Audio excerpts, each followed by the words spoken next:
Assalamualaikum warahmatullahi wabarakatuh. Waalaikumsalam warahmatullahi wabarakatuh. Ya, selamat pagi, Prof. Apa kabarnya hari ini? Alhamdulillah, baik, sehat, luar biasa. Masya Allah. Ya, Perkenalkan, saya Vina, siswi dari Man 1 Karanganyar. Pada kesempatan ini, saya ingin mengajukan beberapa pertanyaan terhadap Profesor Sarwanto tentang kurikulum berbasis cinta yang sedang dikembangkan di lingkungan madrasah. Untuk lebih lanjutnya, lanjut ke pertanyaan yang pertama ya, iya, Prof. silahkan. Untuk pertanyaan pertama, apa sih Prof yang dimaksud dengan kurikulum berbasis cinta yang dicetuskan oleh Kementerian Agama Republik Indonesia? Ya, baik, ya. Kurikulum berbasis cinta ini kan merupakan bentuk pengembangan karakter ya. Jadi seorang siswa, seorang generasi muda itu harus memiliki karakter baik sikap, keterampilan dan pengetahuan yang siap untuk bersaing di masa depan. Nah, dalam kaitannya dengan sikap dan keterampilan ini, Kementerian Agama dan didukung oleh Kementerian Pendidikan dan Kebudayaan ini mendukung sekali tentang kurikulum cinta, baik itu cinta kepada Allah SWT, kepada Tuhan ya, dan cinta kepada sesama ya, cinta kepada ilmu pengetahuan ya, kemudian cinta kepada lingkungan sekitar, baik itu lingkungan hidup maupun lingkungan non hidup, kemudian juga cinta kepada bangsa dan negara. Dan itu semuanya kan merupakan bentuk atau perwujudan dari karakter yang diperlukan untuk bisa bersaing di masa depan. Gitu Mbak Vina. Oke, baik.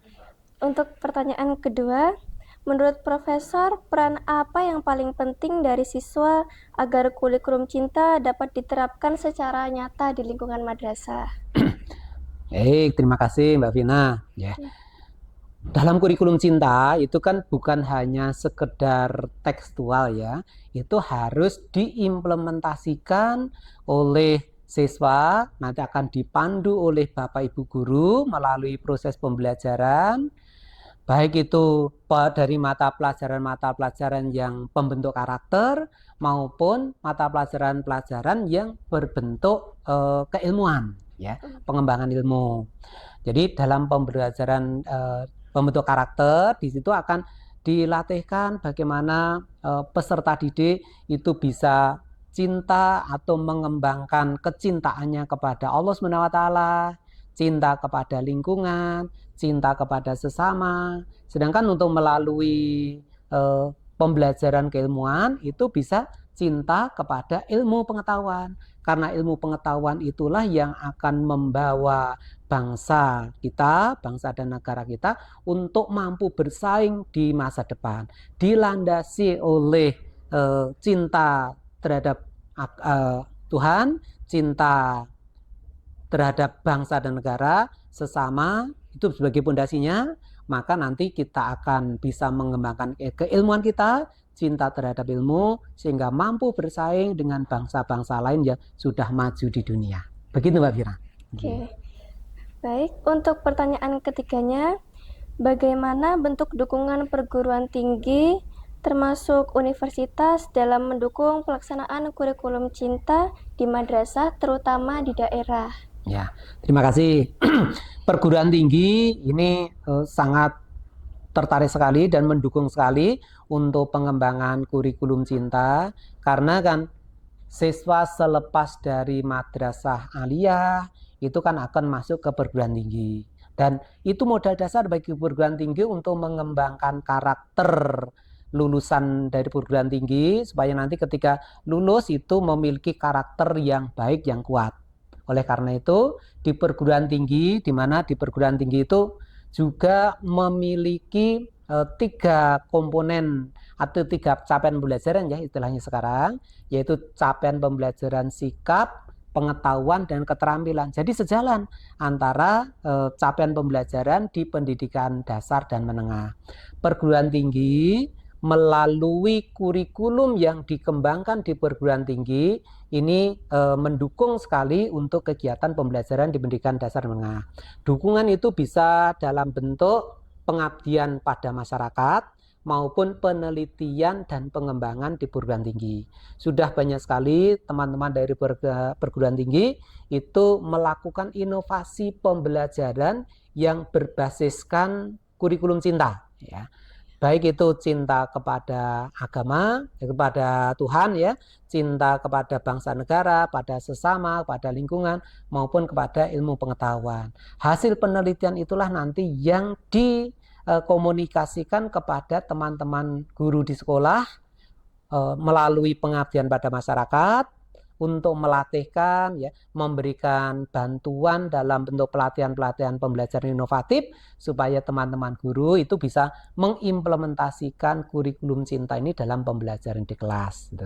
Kami dari perguruan tinggi itu setiap tahun itu ada hibah penelitian dan pengabdian pada masyarakat. Nanti Man Karanganyar nanti bisa berkoordinasi dengan Bapak Ibu dosen dari UNS, ya, dari perguruan tinggi, ya, untuk melakukan pengabdian pada masyarakat ataupun melakukan penelitian pengembangan dalam hal penyusunan pembelajaran berbasis cinta.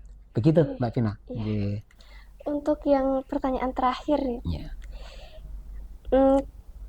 Apa pesan Profesor kepada siswa agar dapat memanfaatkan kurikulum cinta dan fasilitas madrasah secara optimal? Terima kasih. Ya. Anak-anak sekarang, siswa-siswa SMA ataupun madrasah aliyah, pokoknya siswa di pendidikan menengah itu kan masuk pada generasi alfa, ya. Sebagian udah generasi alfa, sebagian masih generasi Z. Nah, itu kemampuan penggunaan teknologi informasi kan sudah luar biasa. Apapun itu menggunakan teknologi informasi, ya. Mulai dari belajar, kemudian bersosialisasi, itu juga menggunakan teknologi informasi. Nah, saran saya atau pesan saya pada ini adik-adik, anak-anak madrasah aliyah, gunakanlah teknologi informasi tadi dengan baik, ya. Melalui penggunaan teknologi informasi tadi, Anda, Mbak Vina dan teman-teman itu nanti bisa belajar mengembangkan rasa cintanya kepada Allah SWT. Misalnya saja untuk melihat bagaimana kejadian sehari-hari, bagaimana fenomena alam, bagaimana peristiwa yang ada di lingkungan, ada bencana, ada kecelakaan, itu merupakan upaya untuk mengungkapkan rasa syukur bahwa kita masih selamat, daerah kita itu aman, kita terhindar dari bencana. Itu merupakan ungkapan rasa syukur dan cinta kita kepada Allah. Lingkungan kita tidak kena bencana, tidak kena banjir, kita harus cinta pada lingkungan kita, ya. Kemudian kerukunan di antara warga atau teman-teman, keamanan di lingkungan sekolah, keamanan lingkungan wilayah merupakan bentuk cinta kita kepada sesama bangsa dan negara. Dengan demikian anak-anak ataupun ini teman-teman adik Vina, ya, bisa mengembangkan ilmu, belajar yang lebih giat lagi, mengembangkan pengetahuannya, ya, tidak mudah untuk terbakar emosi atau mempercayai berita hoax, ya. Itu merupakan bentuk bagaimana kita cinta kepada ilmu pengetahuan. Silahkan nanti adik-adik untuk bisa belajar lebih giat lagi. Sumber belajarnya itu sekarang tidak lagi hanya dari buku, ya, dari teknologi informasi itulah kita bisa belajar ilmu pengetahuan, ya. Ilmu pengetahuan yang berkembang di masa depan itu mesti akan didasari dengan ilmu pengetahuan yang sekarang dipelajari di tingkat pendidikan menengah di madrasah aliyah ini.